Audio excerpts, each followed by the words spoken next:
What's good, y'all? I hope everybody's having a wonderful day. Today, I'm going to be doing another one of my monthly recaps, and I say monthly as if I've actually been doing this monthly. I actually missed the past 2 months. Today is currently July 12th. So we're already very well into July. And for the photos, I only have 15 photos that I'll be going over today. Originally, it was supposed to be 36, but I decided to cut it down to 15 because the video was too long when I first recorded this. For the remaining 21 photos, I'll be showing them at the very end of the video. If you guys want to see more updates on my photography, just go follow my Instagram. That's where I'm the most active when it comes to social media. So if you want to see recent photos, recent updates, just go follow the Instagram. It's linked in the description below. All right, enough wasting time. Let's get into this photo overview. I'm going to be using my iPad for today because I can draw over whatever things I want to. All right, so the first photo we got here is a photo I took while I was on a trip to New Jersey. I didn't get to take that many photos on the trip since I was driving for a lot of the trip. And I only have one favorite from the whole trip, and it's this photo right here that I took while I was visiting a relative. I just decided to go and take a walk. It was a nice sunny day, and I got this photo of a house. The photo is nothing crazy. I just really like the colors and the trees. It's very warm, very green, and that's kind of like my whole vibe, to be honest. I don't have any criticisms about the photo, so we're just gonna move on. All right, next up is a photo shoot that I did with one of my friends. She was graduating and she kindly asked me to take her graduation photos. And these are probably some of my favorite photos that I took the entire month.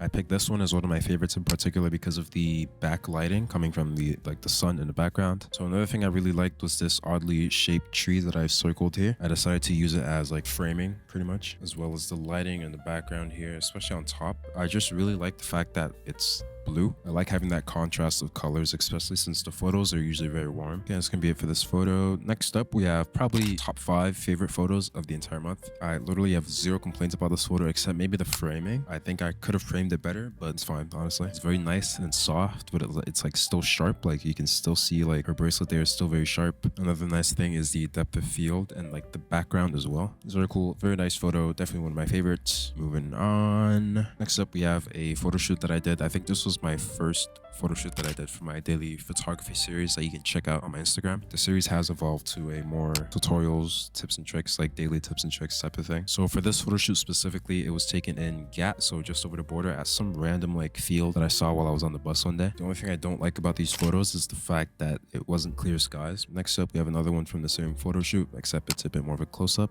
I was really liking the depth that was being created with the tall grass here. Next up, we have another photo shoot that I did for my daily photography series thing. This is a really cool photo. It was definitely outside my comfort zone, especially because I don't shoot at nighttime very often. I think what I like about this the most is the light and the pose. It is like a little too bright, and I could have fixed that with like some masking, but I don't like using masks. I just feel like it's a little bit too much work. Next up, we have a photo that I took on one of my photo walks. So for this one, when I was taking a photo, I actually did not notice that this guy here was throwing up a peace sign, which is kind of the only reason why this is in my favorites. It's definitely not something you'll notice upon first glance. Because when I spotted him, I thought he was gonna like tell me to stop taking a photo of his house. So I saw him, took the photo, and I just quickly walked away. I just kind of like got scared. I didn't want to get into any conflict, but he seemed chill, so I would have been fine. Next up, we have a photo that I took in the middle of the night. I think this was like 2 a.m. On this day, I went out to take a bunch of photos of gas stations and like signs and anything that was lighting up at night. And I think of all the photos, this one was probably my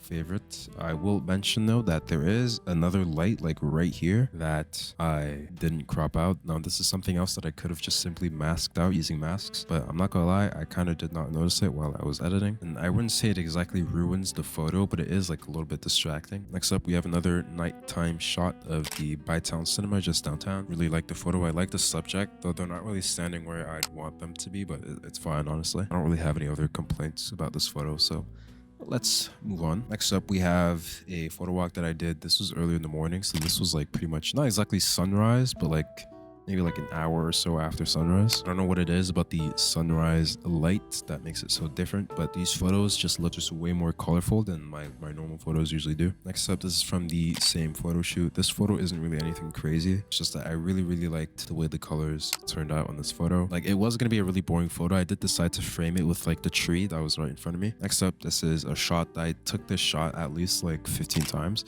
where I was just waiting for bikers and runners to run down this path, and I tried to align them with the pole right there in the middle. Now the reason why this one specifically is my favorite is because of the color of the shirt that this lady is wearing. it just really pops in like the entire scene. Once again, another photo from the same morning. I decided to frame this between some trees because I didn't want to just get like a boring straight up shot. All right, so this one I believe is the last photo from my like early morning photo shoot. This is a really cool house. I was kind of having some trouble figuring out how to shoot this. There's these power lines kind of just like going through the photo, which was really annoying because I didn't want to have to edit them out. LOL, the camera overheated. We're back. I forgot what I was saying, so I think I'm gonna move on to the last photo of today. Now for the last photo, this is a picture of my friend's cat. So it was really difficult shooting a cat with a manual lens. That's the last photo. I don't really have any complaints about this one, except for like, honestly, I think this is the best that I could do with a manual lens at a very, very shallow depth of field. All right, I'm gonna wrap this shit up, bro. I hope you guys enjoyed this video. I'll try and do these monthly recaps, like actually monthly instead of once every 3 months, especially since now I have been taking a lot more photos, especially because of like the challenge I'm doing. So do stay tuned. I will be taking a lot more photos. I will be doing a lot more photo recaps. I have a couple videos coming up. I have the power grade that I will be finishing soon, and I'll be releasing it for the public, so please stay tuned for that. I also have some Lightroom presets that I'll be releasing very soon, and then as well as some videos on like how I edit my videos, how I color grade, how to, you know, a bunch of other stuff. So if you're interested in how I do anything, any of my creative work, you know, let me know, ask some questions, just so I know what you guys want to hear. And then just like and subscribe, just that, you know, you can stay tuned with everything going on this channel. We did recently hit 150 subscribers, which is great. I'm trying to hit 200 by the end of July. Will that be possible? I hope so. I think if I actually start posting a lot more videos, I think I can do it. All right, thank you all for watching. Have a wonderful motherfucking day. Goodbye.